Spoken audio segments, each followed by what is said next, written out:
আমরা আজকে একটা মায়ের হিস্টেক্টমি অপারেশন করব। সাধারণত হিস্টেক্টমি পেট কেটে হয়ে থাকে। আমরা এই মাটাকে ভ্যাজানাল হিস্টেক্টমি করব, অর্থাৎ পেট না কেটে জলনালীর অপারেশন করব। ওমা, তোমার কি অসুবিধা হচ্ছিল? মাগো, কি অসুবিধা হচ্ছিল?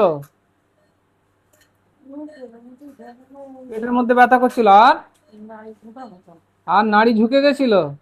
এটা কতদিন ধরে? 10 বছর ধরে হচ্ছিল। আচ্ছা, আর তোমার বাচ্চা কাচ্চা কটা? 7টা বাচ্চা নর্মালে, তাই তো? আচ্ছা, 10 বছর ধরে এইসব সমস্যা হচ্ছে, ডাক্তার দেখাওনি তাই তো?